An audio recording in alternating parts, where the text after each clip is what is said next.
그럼 구체적으로 납입자본이 어떻게 발생되는지, 그러니까 주식회사가 어떻게 성립되는지 이 내용을 보도록 하겠습니다. 그러면 자본은 크게 납입자본, 이익잉여금, 기타 자본 요소로 구분된다 말씀드렸고요. 그 중에 납입자본이 생기는 것은 주식을 발행해서 자본금이라는 것이 생기는 거죠. 지난 시간에 봤듯이 자본금은 우리 회사 액면 단가 곱하기 발행된 주식 수. 그래서 액면 단가 곱하기 발행된 주식 수 하면 그것이 자본금입니다. 그 자본금. 자본금은 주주한테 입금된 금액이기 때문에 가장 주식회사 자본의 기본이 되는 겁니다. 기본이.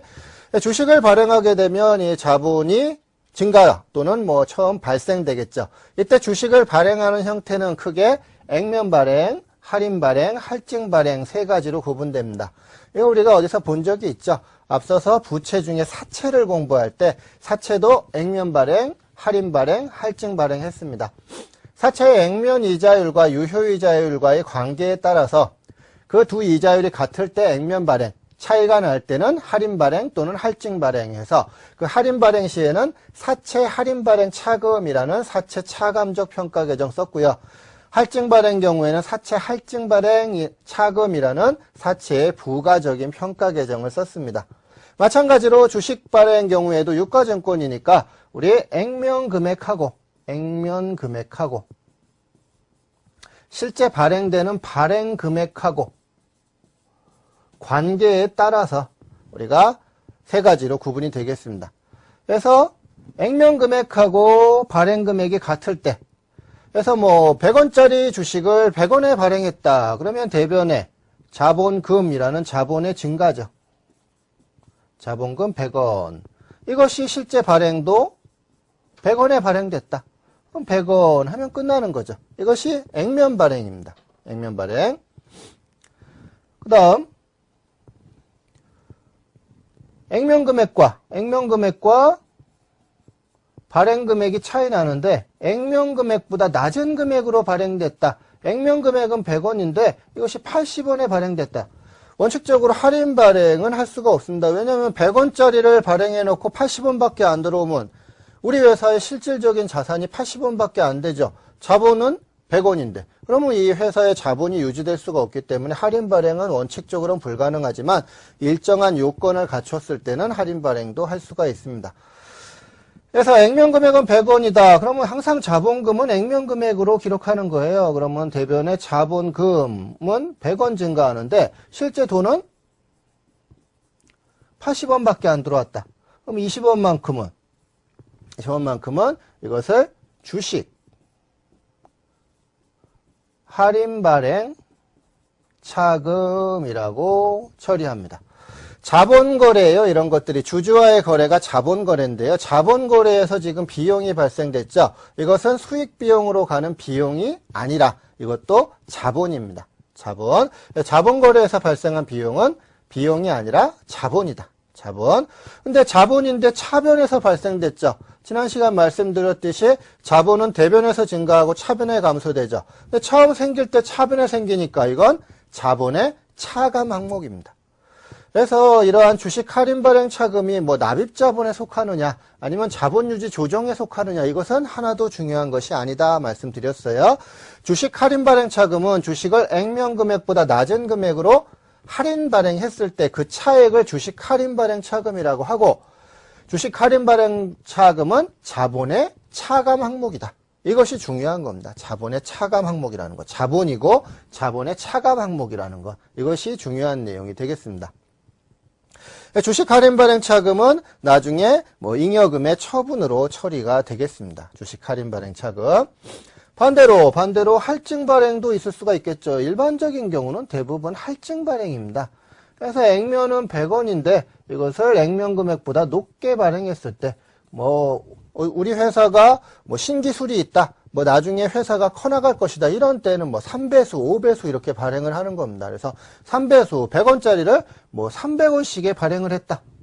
이런 경우에 자본금은 항상 액면 금액이에요. 그래서 자본금은 100원. 근데 돈은 얼마 들어오냐면 발행 금액은 300원이다. 자본거래에서 수익이 생겼죠. 차익이 생겼죠. 이것도 마찬가지로 수익이 아니라 자본으로 처리한다. 이것을 주식 발행 초과금이라고 부릅니다. 주식 발행 초과금 200원. 자본거래에서 생기는 차손은 비용이 아니고 자본이었죠. 마찬가지로 자본거래에서 생기는 차익도 수익이 아니라 자본입니다. 대변에서 발생됐으니까 자본의 가산 항목이죠. 주식 발행 초과금은 주식을 액면금액보다 높게 할증 발행했을 때 그 차익을 주식 발행 초과금이라고 부르고요. 자본의 가산 항목이다. 이것이 중요한 내용이 되겠습니다. 주식의 가산 항목. 이런 경우에 뭐 신주 발행비가 생겼다, 신주를 발행한다 하고 뭐 신문에 광고를 내고 뭐 주권을 인쇄하고 이런 재비용들, 신주 발행과 직접적인 비용들, 이것이 이제 신주 발행비가 되겠죠. 사채 발행비 같은 경우도 어때요? 사채 발행비는 사채 발행 금액에서 차감했죠. 마찬가지로 신주 발행비도 그 주식 발행 금액에서 차감합니다. 그래서 지금 100원짜리를 300원에 발행하고 주식 발행비가 40원 발생됐다. 대변에 현금 40원이 나갔어요. 그럼 이걸 별도의 비용으로 처리하는 것이 아니라 그만큼 주식 발행 금액이 낮아졌다. 그래서 주식 발행 초과금에서 그만큼 감소를 시켜줘서 회계 처리를 해야 되는 겁니다. 그래서 신주 발행비는 주식의 발행 금액에서 차감합니다. 그래서 주식 발행 초과금이 있다면 주식 발행 초과금에서 그만큼 차감을 해야 되겠고요. 주식 할인 발행 차금이 있다면 그만큼 주식 할인 발행 차금이 늘어나겠죠. 주식 할인 발행 차금의 가산이 되겠습니다. 지금처럼 원래 주식을 발행하면 돈이 들어와야죠. 이게 유상증자입니다. 유상증자인 동시에 이제 금전 출자인데요. 금전 출자. 금전 이외에 부동산 같은 걸로 출자를 할 수도 있어요. 뭐 토지 같은 걸로 출자를 할 수도 있습니다. 이것도 일정한 요건이 있어야 되는데 이러한 것들을 현물 출자라고 부릅니다.